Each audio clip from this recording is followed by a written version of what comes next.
Okay. Good evening, everybody. Good evening. I am so happy to see all of your faces, and I'm so happy to have these three folks here that I'm going to introduce. I'm going to introduce David Morales, who is a newly elected state rep in the state of Rhode Island, which is amazing. Congratulations. And also Peter, who is my comrade in the Get Out to Vote here at Year Up. I'm going to introduce him. He is actually a Santa Clara County Board Education member. So he is an elected official in California, which is amazing.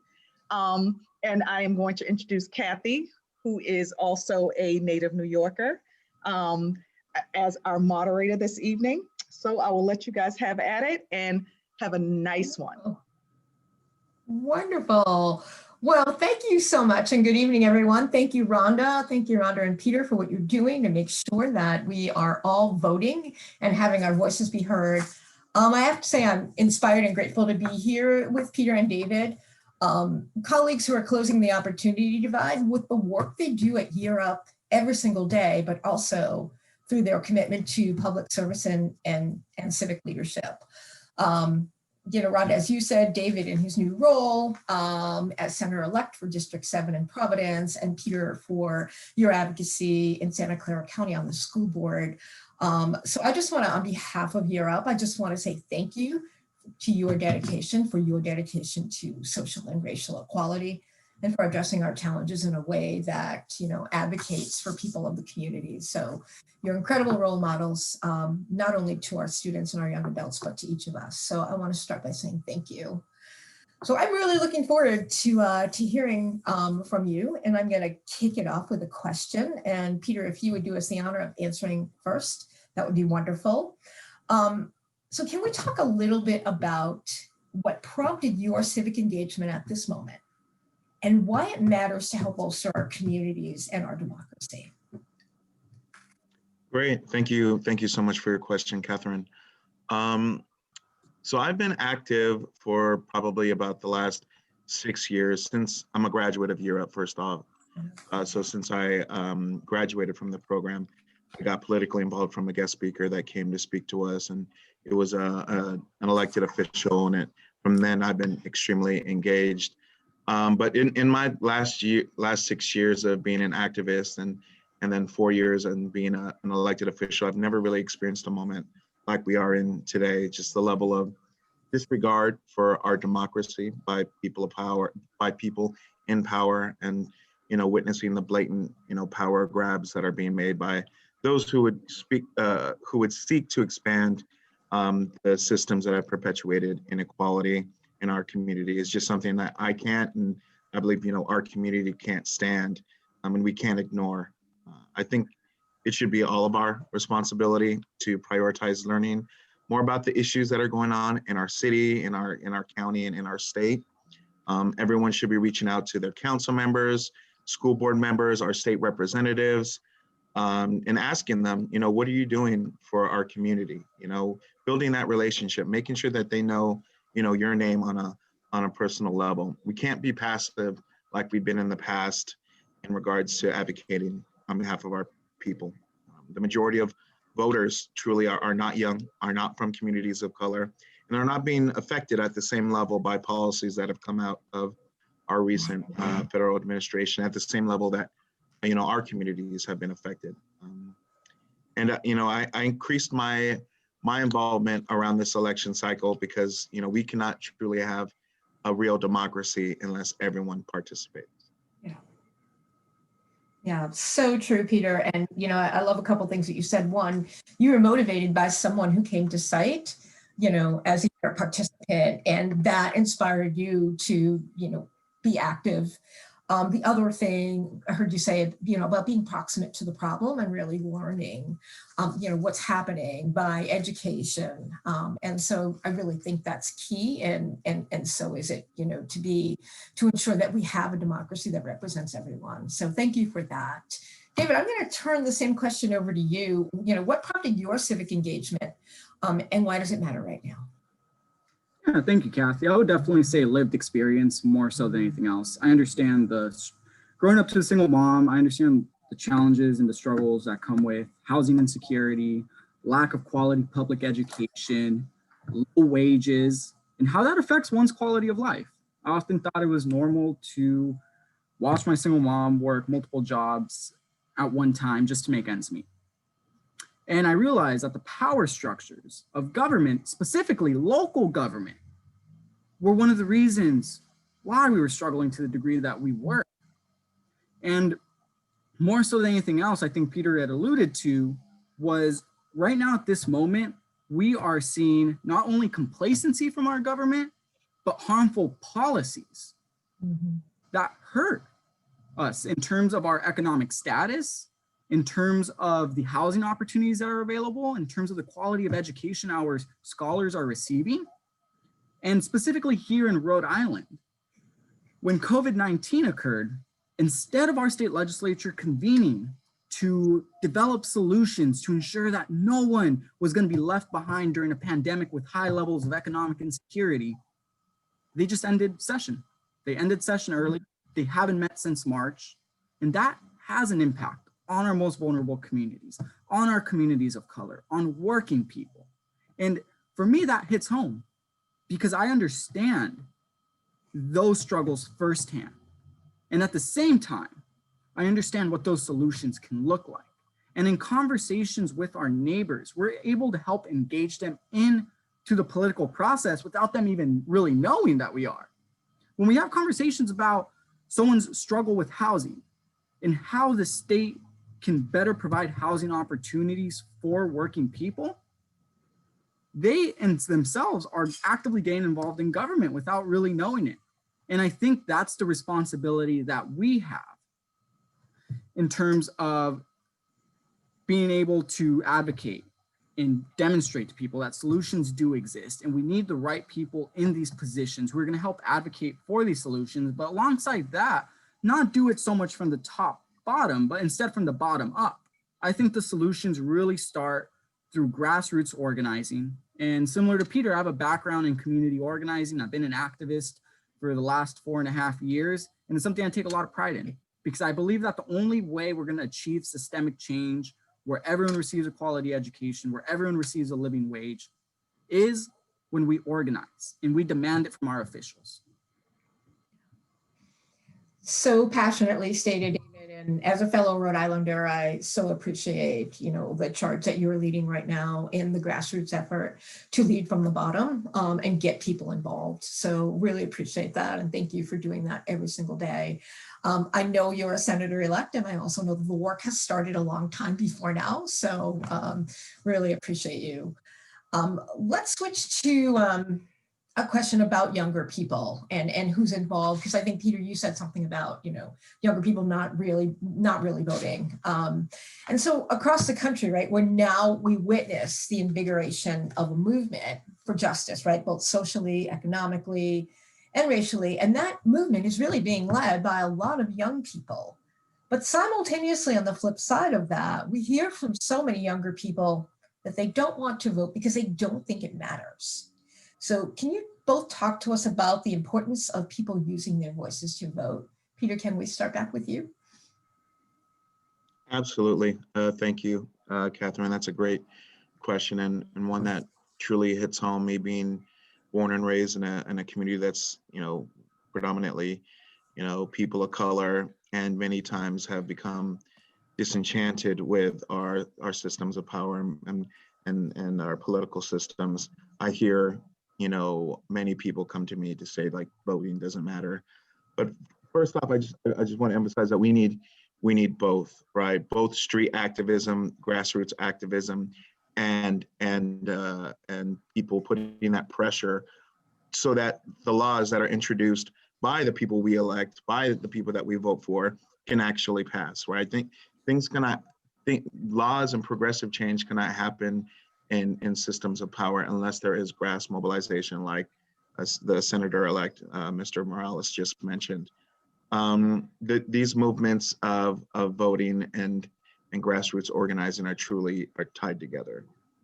But now more than any point, at least in my lifetime, it is important that we have more young people engaged, exercising their right to vote, Unfortunately, our political system has been rigged to cater to those who come from money and privilege.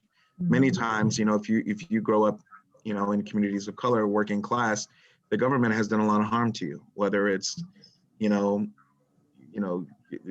police officers, whether it's foreclosures, whether the system has come down hard on many of our communities. So there's just a natural distrust when they see them. And many people, who begin to become engaged in politics, they're discouraged when they see their candidates who represent their values not being able to compete in a system that was made to suppress working class activists and people of color candidates. So I do understand where they're coming from, However, I think regardless of what barriers we face, surrender is not an option.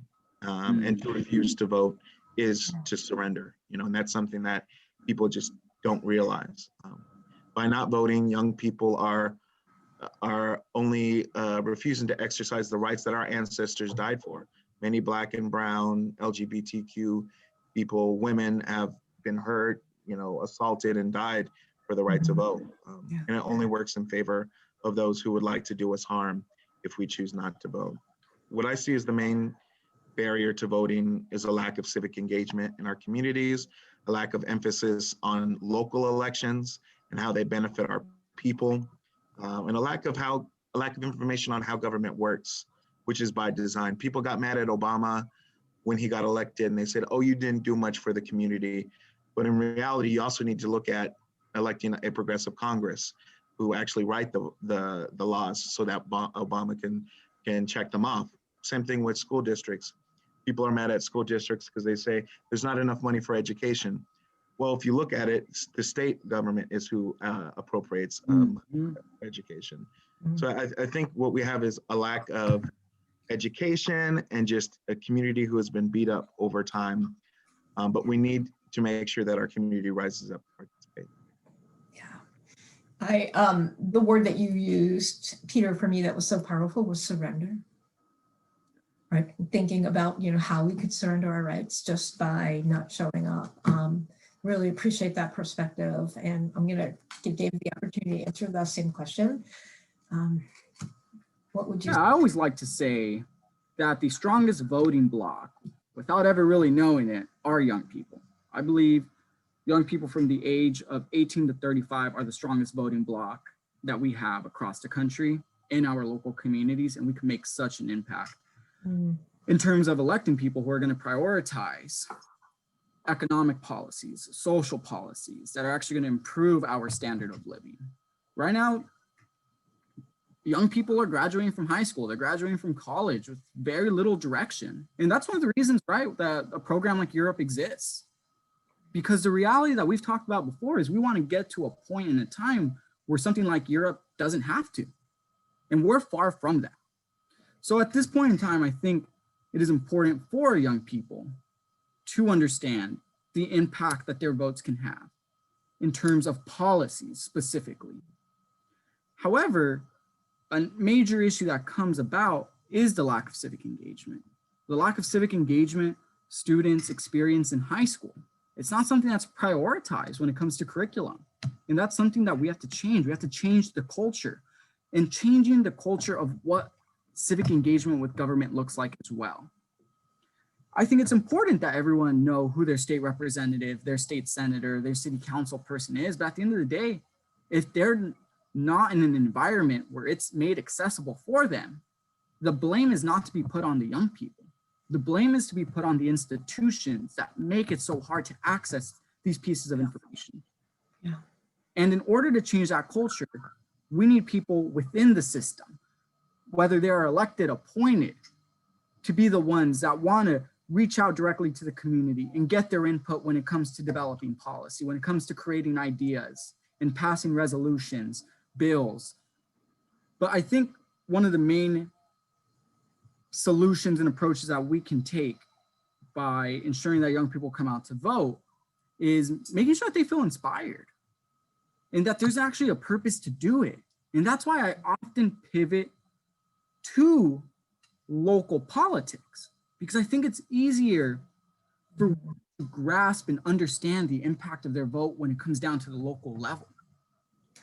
It's going to be up to your city council whether or not your neighborhood is going to be gentrified. It's going to be up to your city council to determine whether or not you want to preserve the open green land that you have in your backyard.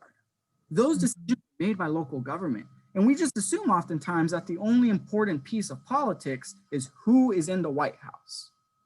And we have to start letting our communities know that it goes well beyond that, that the most impactful vote that you can have is knowing who your down ballot candidates are, making sure that they are informed. And there's also a responsibility to be said with the candidates themselves, because oftentimes political candidates get so caught up on only engaging with those who regularly show up to vote.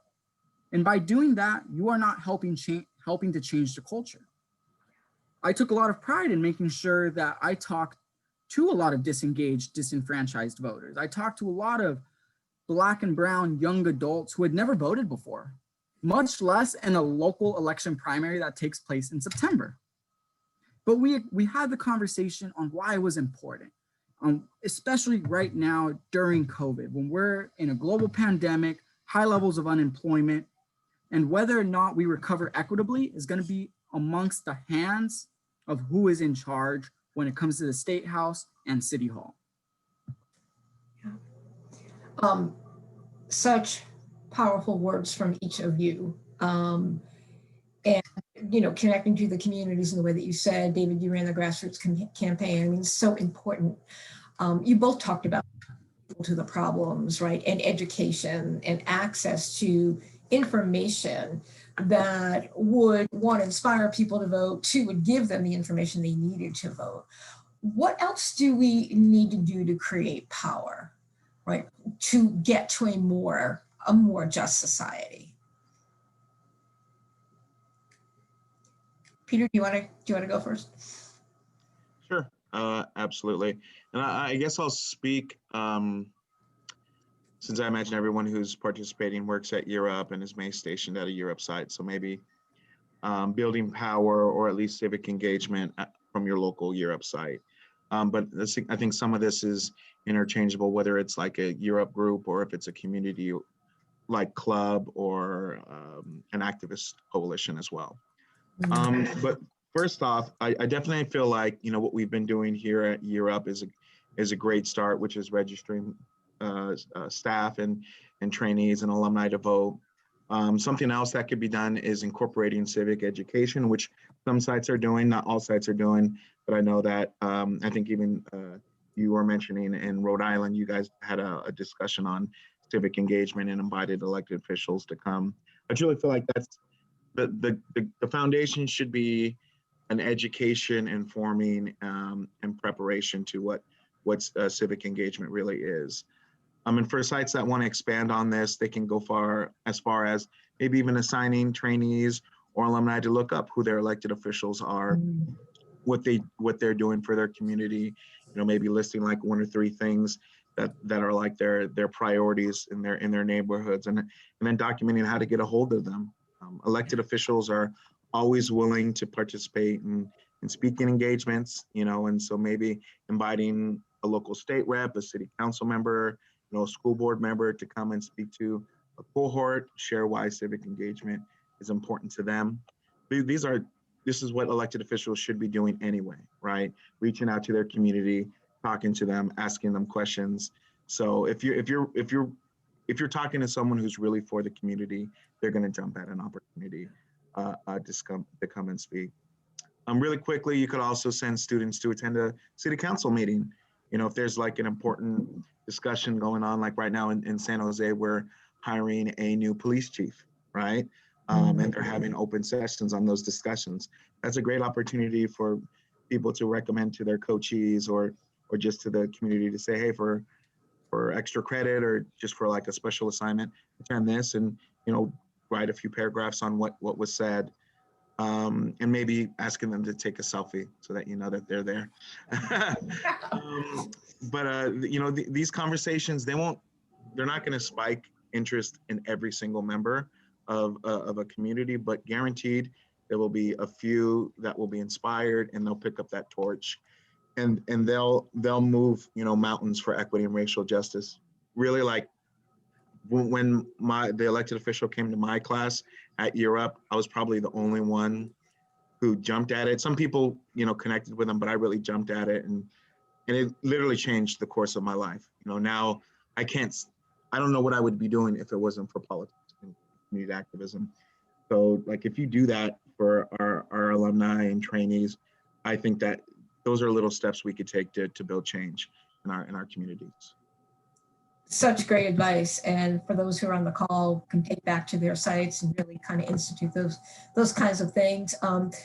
Peter, I keep focusing back on, you were a student who was inspired by someone who came to site and did exactly what you were saying we should be doing. What was it about that interaction or that visit that inspired you to say, I want to be involved?